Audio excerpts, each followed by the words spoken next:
I will try not to bore you. I should have a presentation, but the dog ate it. Basically, what I'm here to do is to set a bit of expectations for our gathering here. We might not be that many, but I'd like to remind you or let you all know that the primary reason we're here is to build a community of people that can work together to improve the internet ecosystem in Nigeria. From the end users to the network operators, we, by virtue of several roles, we get to see what's being done outside Nigeria in terms of connectivity. Now, there are simple things that we can do. There are simple decisions that we can make on a daily basis as network operators to improve the quality of services that are available to our users. There are also simple things that we can do as end users to hold our network operators accountable to higher standards, because as a network operator, if your users are not demanding good service from you or are not challenging you, you will not grow, or very few people will be able to grow like that. So during the course of today, we'll talk about several things. There will be panel discussions. There would also be a few presentations. We'll talk about several things that we think we can do to improve broadband access and to take it to more people within the country, or the high quality, reliable broadband internet access, that is. At the end of the day, we hope to have stakeholders from different groups: government, regulatory agencies, network operators, data center operators, infrastructure providers. But at the end of the day, the inputs that you all here, or that all of us provide, will capture in a communique that we can now share with those who are not here today, that we can share with decision makers who need guidance on things that they can do to improve the quality of internet services, and as well education on what good quality internet services can do to improve the quality of life for people. So I hope that you have a very rewarding experience here. After the conference, the workshops continue tomorrow at the Lagos Travel Inn in Ikeja. So if you're registered for any of those workshop sessions, I encourage you again, meet people, talk to people, share your details. If you have questions, please ask when the time comes up for question and answer. As you ask questions, others would also learn from the answers that you get. Thank you very much, and I'd like to call on... Okay, so I'll be calling on the president of the Nigeria Internet Registration Association.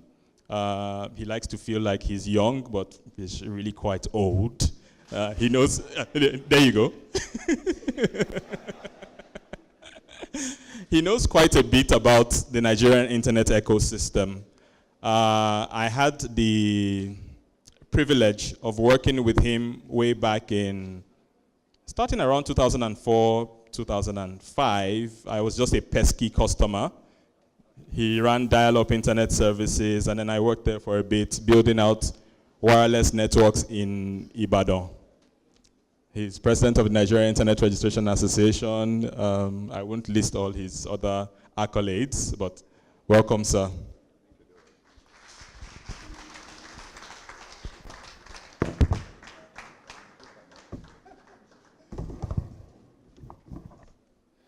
Good morning, ladies and gentlemen. Good morning, ladies and gentlemen. I'll do something I try not to do, but permit me to do it this morning. And why do I want to do it? I want to make sure that we recognize the fact that we started out to achieve some things, and we're making steady progress at achieving them.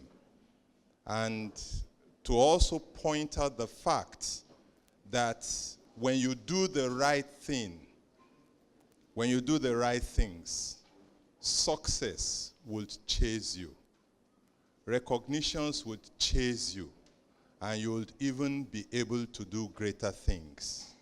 I was fortunate to attend the first ngNOG conference in Cape Town in South Africa in the year 2010.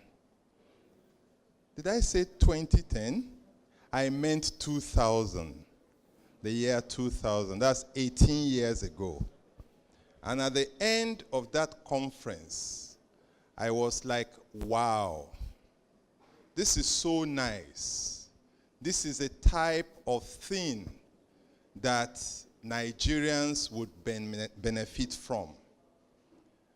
And then I made some remarks at the closing dinner to say that I will be willing, and I say it with all sense of modesty, to see this type of thing happen in Nigeria.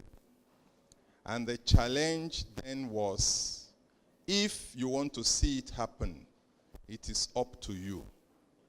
And then I said, I don't know much. I practically know nothing.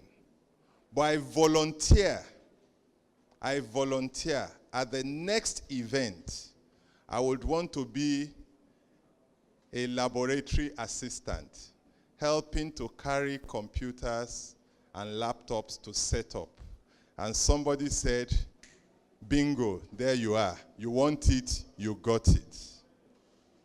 And so for the next 10 years, after I made that commitment, I was invited and my trips were paid, and I taught consistently for 11 years at ngNOG workshops and conferences at locations all over Africa.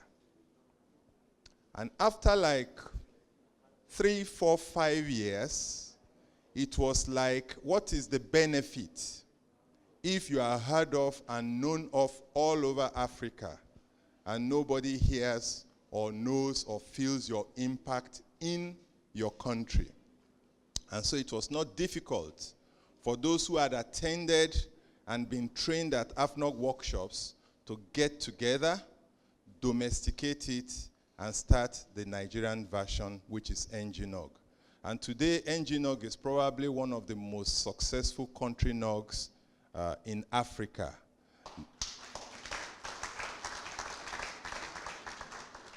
The other NOG that is very, very successful and is doing very well is the Southern African NOG, which includes probably all the countries in Southern Africa.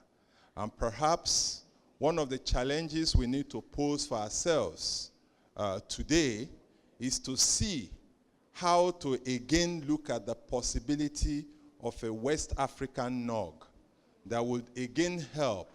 But I recognize the fact that there is language as a barrier in West Africa, but it is not as much as even what you have in Eastern Africa. So, ladies and gentlemen, it is important for us to continue to build our community, to continue to see how we can empower practically everybody to contribute to the society that we are trying to build. And I assure you that the more we do it, the greater the rewards are for all of us. I'd like to start off, and for those who've listened to me severally, I tell stories. Because in stories are the fundamentals of the argument you want to make. And if you understand the stories, then it is very easy to relate with what one is trying to say. And so I'm sure we've all heard the story of the chicken who ran into the barn to say, hey, there's a problem. The farmer's wife has been bitten by a snake. And all the other animals looked at the chicken and said, and so what? What's my business? She's been bitten by a snake, good for her. And the poor chicken ran helter-skelter, trying to convince people that there is a problem, and nobody believed her. Until, of course, somebody came in one day and said, oh, the farmer's wife is sick, bitten by a snake. Well, the best solution to a snake bite is chicken soup. And so the chicken was slaughtered, cooked, and the farmer's wife ate, but she did not become okay. And of course, she passed on. And being an African farm, they had to do the funeral. And so many people trooped in to bury the wife of the farmer. And of course, the more people that trooped in, the more food they needed. So they had to kill the cow. And as the cow was being led to be slaughtered, it said, I should have listened to the chicken. Perhaps, if I had patrolled the farm more, I could even have killed that snake that beat the farmer's wife. And of course, the cow went. And many more people came because they killed the cow. They must be rich. And so they needed more meat. And they had to slaughter the pig. And you can begin to imagine the rest of the story. So, ladies and gentlemen, this morning, we're discussing connecting the next 100 million Nigerians. But we cannot connect the next 100 million if we do not realign our strategic ICT direction. I stand before you this morning as a testimony to what can go wrong if you do not know what is right. I was guest of the Nigerian security apparatus in the year 1995. And what was my crime?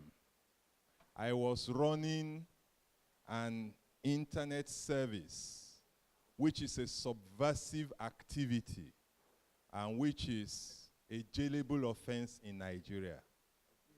And it was not until after that that the Nigerian Communications Commission was established to streamline internet services and communication services in Nigeria before the government even understood what it is to communicate.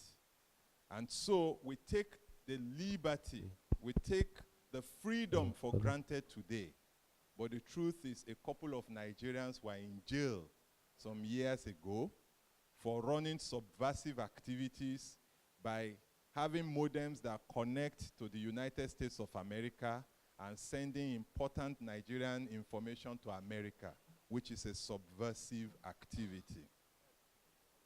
So, the task of connecting the next 100 million will be very, very possible if we recognize the importance of ICT in the nation's socioeconomic development by making it the center of national development through the steady pursuits of policies and programs that will reposition Nigeria as a strong player in the emerging digital economy. And, of course, ladies and gentlemen, the task of rebuilding the nation's economy is to be less dependent on oil and more dependent on other sources of revenue, especially information and communication technology. Of course, for us to achieve this, we would require concerted efforts in legislation, policies, education and capacity building, open governance, and of course, enhanced accountability. If we pick legislations and policies, we need to recognize that ICT is a matter of national priority and importance. And we need to make communication the bedrock of national development by putting policies in place that use ICT to drive socio-economic development. We must enact appropriate legislations to give effect to the values of the government. We must begin to think of mandatory continuing education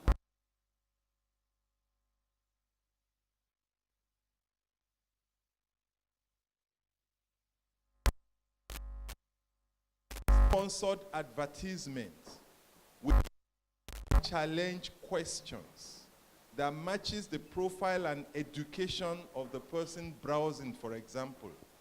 Asking very trivial questions that people can answer, which then lead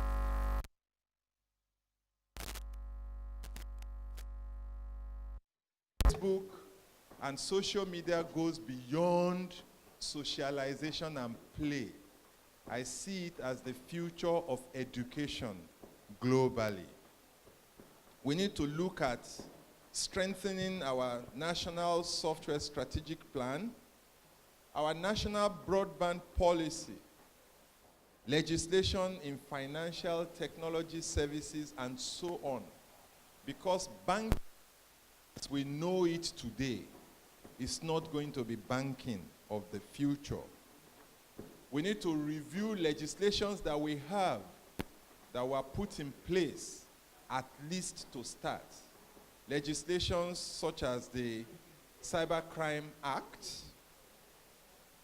And of course, we should be looking at designating an agency in Nigeria for the enforcement of the Cybercrime Act. I'm sure we all agree that that agency is not the Nigerian police. Is it not? Or you think it should be the Nigerian police? Thank you very much. We also need to streamline our existing ICT regulations and government oversight for better service delivery to all sectors and industry players. How many people here today have tried to pay their personal income tax in Nigeria? The regulation is just amazing. The number of things you need to consider are just mind-boggling. We must simplify it. If income tax is 5%, I'm sure everybody would pay. Many more people will be brought into the tax bracket. Today, corporate tax is as much as 30% in Nigeria. That is excessive. It kills innovation. For us to start companies that would compete globally. And of course, even as high as it is, you still see government giving tax holidays. And it is not given to the startups, it is given to the big organizations that don't require the holiday in the first instance. Then I'll move on to education and capacity building. We need to review the ICT curriculum in the various educational establishments and levels to reflect the reality of the current age. I am sure you remember the story. It's a fable, but it is true and real in our contemporary society today. When Mungo Park visited the first village at the foot of the Niger to discover the Niger River, and the small boy that was paddling him was being interviewed by Mungo Park, who said, "Do you know sociology?" The boy said, "No." Say, "You are finished. You have no future." "Do you know psychology?" The boy said, "No." He said, "You are finished." "What about philosophy?" The boy said, "No." He said, "Oh, you are finished." And then suddenly,